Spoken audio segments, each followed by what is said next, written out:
রাধা, আরে কি রে ঘরের মধ্যে হেঁটে বেড়াচ্ছিস একটা ভাব জগতে? কি হয়েছে কি?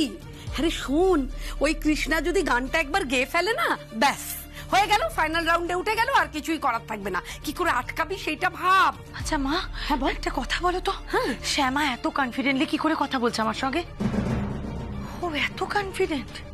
শ্যামা? রাধা? হ্যাঁ রে, এখন কি আমাদের শ্যামার কথা ভাববার সময়? তুই কৃষ্ণার কথা ভাব, কি করে ওকে আটকাবি সেইটা ভাব। না মা, আমাকে শ্যামার কথাই ভাবতে হবে।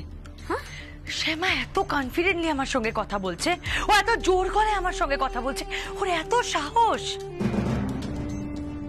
হ্যাঁ হ্যাঁ, শ্যামার সাহস নিয়ে মনে কোনো প্রশ্ন রাখিস না রাধা। শ্যামার বিরাট সাহস। ওই মেয়ের জন্য না শ্যামা একেবারে রণচণ্ডী হয়ে যেতে পারে। হ্যাঁ না মা, হয়ে যেতে পারে না। তার কারণ ও জানে ও এটা করলে অনিরুদ্ধর অনেক বড় ক্ষতি হয়ে যাবে, ইভেন ওর মেয়ে পর্যন্ত বিধবা হয়ে যেতে পারে। ওর মনে কি কোনো ভয় নেই? আচ্ছা মা, একটা কথা বলো তো, ও কি কোনোভাবে অনিরুদ্ধর কোনো খবর পেয়ে গেল? এটা আবার কি বলছিস রে? তুই তো বললি যে ওই কারখানাটাতে চৌধুরীরা কেউ যায় না, তাই তো বললি তুই। হ্যাঁ মা, আমি ঠিকই বলছি, ওই কারখানায় কেউ যায় না, আমি সেই খবর নিয়েছি। কিন্তু কোথা থেকে না একটা খবর পাচ্ছে। কোথা থেকে খবরটা পাচ্ছে বলো তো? কে ওকে খবরটা দিচ্ছে? আচ্ছা মা, ওই ড্রাইভারটা কোনোভাবে খবর দিচ্ছে না তো? ড্রাইভার কি করে হবে সেটা? সেদিন তো ভাড়ার গাড়ি নেওয়া হয়েছিল। এত তাড়াতাড়ি ভাড়ার গাড়ির ড্রাইভারের সন্ধান করে ফেলবে ওরা? আর তাছাড়া কি গোটা কলকাতা শহরে ওই একটাই ট্রাভেল এজেন্সি আছে? কি বলছিস? না না না মা, আমরা অনেক বড় ভুল করছি। আমরা ভুল করছি শ্যামা নিখিলকে আন্ডার এস্টিমেট করে। ওরা যেভাবে অনিরুদ্ধকে খোঁজে বের করার জন্য উঠে পড়ে লেগেছে, আমরা ভুল করছি। আচ্ছা মা, আমার বাবাকে নিয়ে আমার সন্দেহ হচ্ছে। হ্যাঁ, ওই লোকটা ভিতরকার খবর লিক করছে না তো? ওর মাথায় যা শয়তানি বুদ্ধি আছে না, আমার মনে হচ্ছে ওই খবরগুলো দিচ্ছে। আচ্ছা সে যাই হোক, আমরা ইমিডিয়েটলি অনিরুদ্ধর খবর নিই। ও ঠিক আছে তো? ফোন কর। আর না ভাবিস না কিছু, তুই ফোন করে জিজ্ঞেস কর না, ওই গার্ডটাকে ফোন করলে তো জানা যাবে যে ওখানে।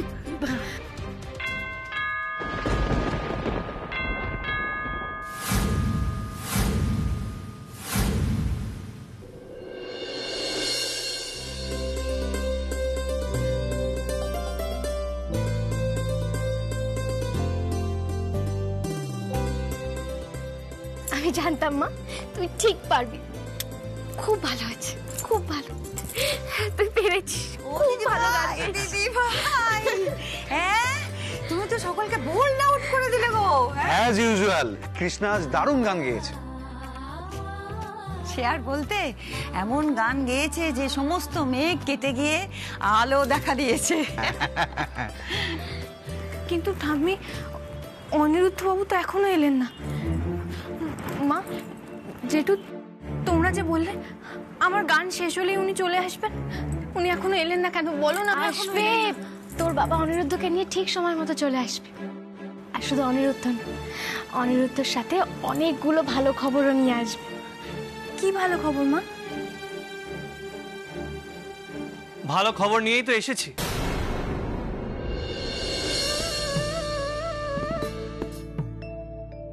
বুঝতে পারলে না তো?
কে এলো বলতো? দরজা কি খুলবো? তো দরজা খুলবে না তো কি করবে? বোকা বোকা প্রশ্ন করো কেন বলো তো? দরজা না খুলে তো লোকজন আরো সন্দেহ করবে। যাও গিয়ে দেখো কে এসেছে। ঠিক আছে, তুই মাথা ঠান্ডা কর।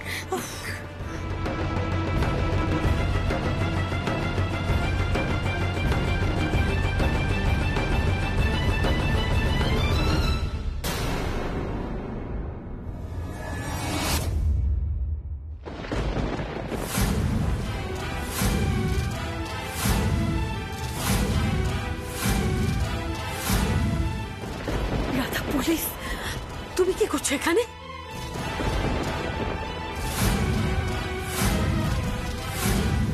কি আপনারা এখানে কেন এসেছেন? বাবা, তুমি তুমি পুলিশ নিয়ে এখানে কেন এসেছো? বুঝতে পারছিস না? দিনের পর দিন এত অন্যায় করে গেছিস, তারপর জিজ্ঞেস করছিস যে বাড়িতে পুলিশ কেন এসেছে? অফিসার, আপনি এই মাথা খারাপ লোকটার কথার ভিত্তিতে রাধারানী দত্তের বাড়িতে এসেছেন? হ্যাঁ এসেছে, আমার কথা এসেছেন। তোর বাবার কমপ্লেনের ভিত্তিতে এসেছেন।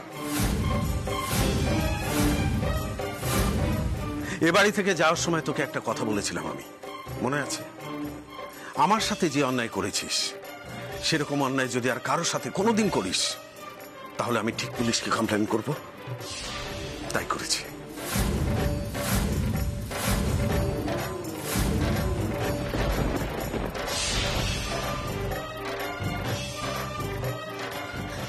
বলছো কি তুমি? হ্যাঁ, তুমি তুমি পুলিশে নালিশ করেছো তোমার স্ত্রীর বিরুদ্ধে, তোমার মেয়ের বিরুদ্ধে? আমরা আমরা তোমার উপর অত্যাচার করেছি। কি অত্যাচার করেছি তোমার উপর বলো?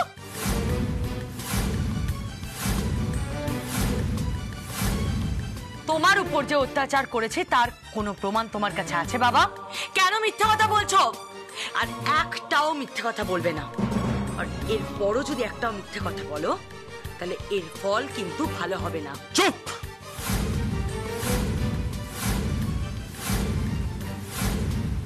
একদম চুপ। চোখ রাঙাচ্ছিস পুলিশের সামনে? এত বড় সাহস তোর! চিরদিন তুই আর তোর মা মিলে শুধু বাইরের লোকের নয়, নিজেদের পরিবারের লোকের পর্যন্ত ক্ষতি করে গেছিস। আমাকে পর্যন্ত ছাড়িসনি। কি ভেবেছিলিস কেউ কিচ্ছু করতে পারবে না তোদের?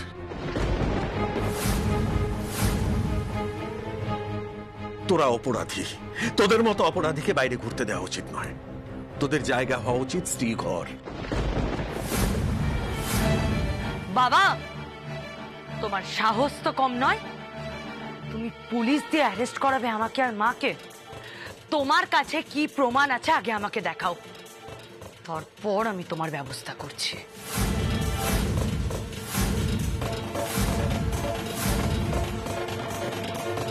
আপনার ব্যবস্থা করার আগে আমরা ব্যবস্থা করে ফেলেছি ম্যাডাম। আপনি এবং আপনার মা অনিরুদ্ধ দত্তকে কিডন্যাপ করে আহত করে নিখিল চৌধুরীদের নূরপুরের ফ্যাক্টরিতে আটকে রেখেছেন।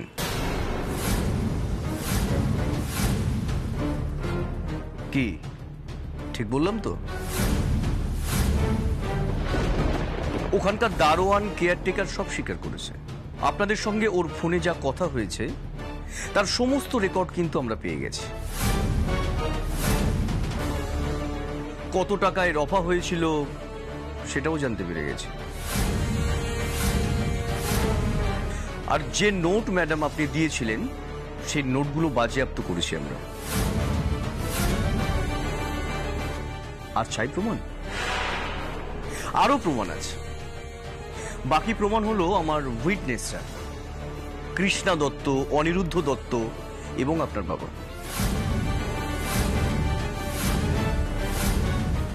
কৃষ্ণা অনিরুদ্ধকে জোর করে বিয়ে দেওয়া, আপনার বাবার সেটা জেনে যাওয়া এবং আপনার বাবাকে একটা ঘরের মধ্যে আটকে রাখা, এরকম অজস্র অপরাধমূলক কাজ আপনারা করেছেন। জানি না আপনাদের ঘর তল্লাশি করলে আরো কত অপরাধের প্রমাণ বেরোবে।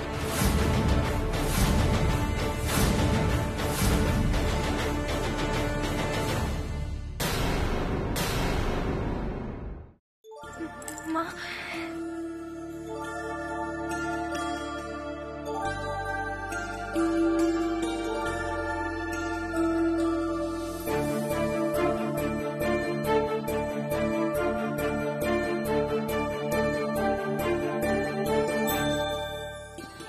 কি অনিরুদ্ধ বাবু, এই আপনার কি অবস্থা হয়েছে? আপনি ঠিক আছেন তো? আমি একদম ঠিক আছি কৃষ্ণা। ওরা আপনার উপর খুব অত্যাচার করেছেন তাই না? বলুন না অনিরুদ্ধ বাবু। আচ্ছা, মা ঠিক আছেন তো? কৃষ্ণা, যা হওয়ার হয়ে গেছে। আমাদের একটা খারাপ সময় ছিল, সেটা কেটে গেছে। এখন আমরা সবাই ঠিক আছি।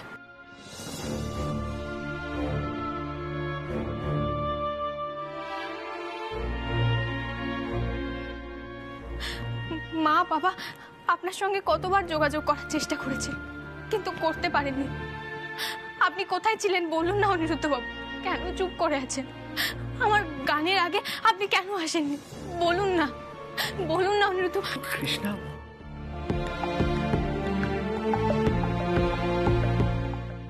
আমাদের জীবনে একটা কালো ছায়া ছিল কৃষ্ণা, কিন্তু সেটা এখন সরে গেছে।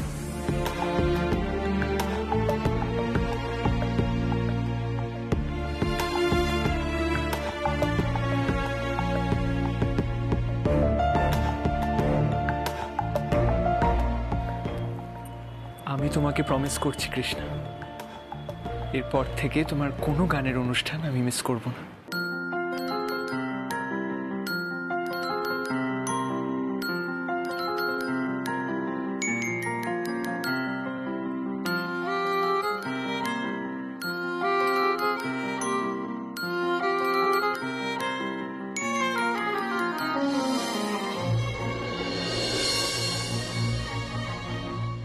কৃষ্ণা, অনিরুদ্ধ, তোমরা কি এখানে দাঁড়িয়ে সব কথা বলে নেবে? আর কি হলো, এবার মা বাবাকে বিশ্বাস হচ্ছে তো? মা বাবা কিন্তু তাদের কথা রেখেছে। এভাবে কেন বলছো মা? আমি তো প্রথম থেকেই তোমাদের উপর ভরসা করেছিলাম। হ্যাঁ, ভরসা তো তুই করেছিলিস, কিন্তু কৃষ্ণা, তোকে অনেক কথা বলা হয়নি। মানে তুই অনেক কথা জানিস না কৃষ্ণা।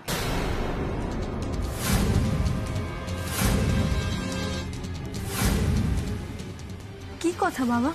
তোর অলোক দাদু পুলিশ নিয়ে রাধাদের অ্যারেস্ট করতে গেছে। আই থিঙ্ক এতক্ষণে অ্যারেস্ট করেও নিয়েছে।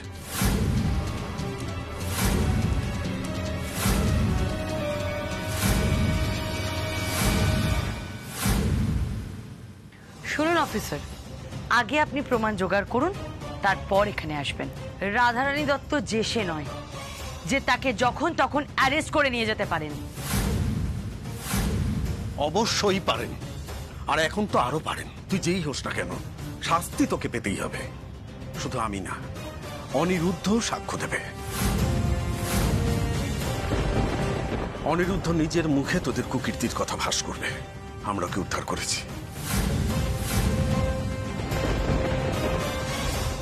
আমি বাবা হয়ে বলছি, আমার মেয়ে রাধারানী দত্ত একজন অপরাধী।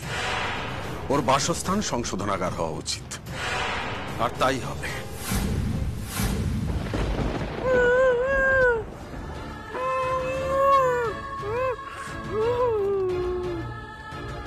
তাহলে ম্যাডাম, আপনাদের দুজনকে আমি এখন অ্যারেস্ট করছি। শুনুন, আমি এক্ষুনি আপনার ওপর মহলে, তারও ওপর মহলে, ইভেন আমি লয়ারকেও ফোন করছি। Just a minute. আপনি যাকে ইচ্ছা ফোন করুন, কিন্তু এই মুহূর্তে রাইট নাও আপনাদের দুজনকে আমার সাথে থানায় যেতে হবে। ইয়াস।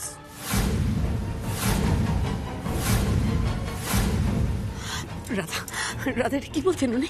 আটকা রাধা, আটকা রাধা। পারবে না রুক্মিণী, তোমার মেয়ের এত ক্ষমতা নেই। তোমরা যা অপরাধ করেছো, তোমাদের যত বড় ক্ষমতাশালী বন্ধুই থাকুক না কেন, কেউ তোমাদের বাঁচাতে পারবে না। অন্যায় করলে শাস্তি পেতেই হবে রুক্মিণী। ভগবানের সৃষ্ট পৃথিবীতে এটাই নিয়ম। এর অন্যথা কোনোদিন হয়নি, আর কোনোদিন হবেও না।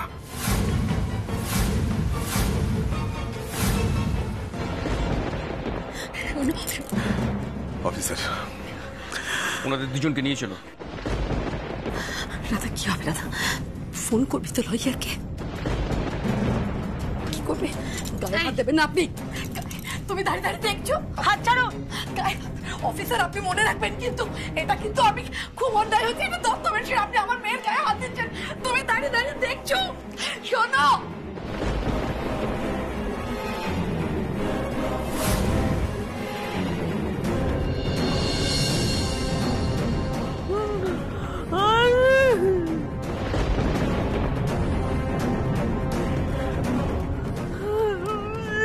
কণিকা, রাধা রুক্মিণীকে পুলিশ ধরে নিয়ে গেছে, এক্ষুনি নিয়ে গেছে। আমি সত্যি বলছি, তোমার ছেলে ভালো আছে মা।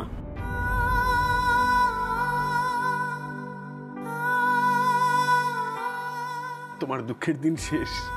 আমি তোমাকে চৌধুরী বাড়িতে নিয়ে যাব, সেখানে তোমার ছেলে তোমার বৌমাকে নিয়ে আসবে, কৃষ্ণাকে নিয়ে আসবে। অনিরুদ্ধ নিখিলের সাথে অডিটোরিয়ামে গেছে, সেখানে কৃষ্ণা গান গাইছে, সেখান থেকে সবাই মিলে চৌধুরী বাড়িতে আসবে। তোমার কাছে তোমার ছেলে বউ ফিরে আসবে মা।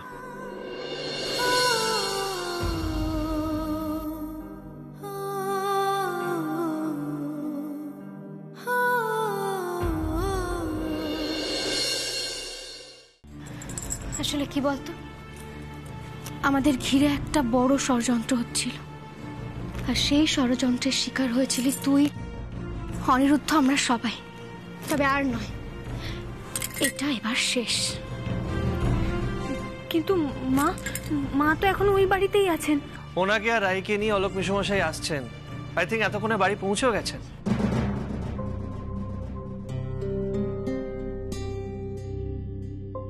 দেখো অনিরুদ্ধ, আমার কিন্তু মনে হয় কণিকাদির ঠিক মতো চিকিৎসা করা হলে উনি ভালো হয়ে যাবে। হ্যাঁ রে মা, তুই দেখিস তোর শাশুড়ি মা একদম ঠিক হয়ে যাবে। মা, আমি নিজেই মায়ের ট্রিটমেন্ট করাবো। দেখুন, আমি আপনাকে আগেও বলেছি, কিন্তু আমার মনে হয় এটা আরেকবার আপনাকে বলা দরকার। এতদিন আমি কাকিয়ার ভালোবাসায় অন্ধ ছিলাম, তাই আপনাদের কথা আমি একবারে বিশ্বাস করিনি। কিন্তু এখন সবটা আমার কাছে জলের মতো পরিষ্কার।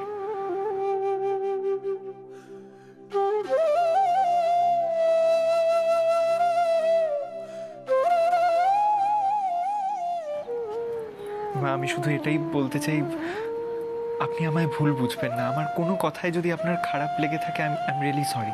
অনিরুদ্ধ, বলছি থাক না। দেখো, এরকম একটা আনন্দের দিনে না হয় এসব কথা নাই তুললে। তাছাড়া আমি তোমার ওপর একটুও রাগ করিনি। আমি তোমায় শুধু একটাই কথা বলবো, আমার জামাই হিসেবে তোমাকে পেয়ে আমি সত্যি গর্বিত।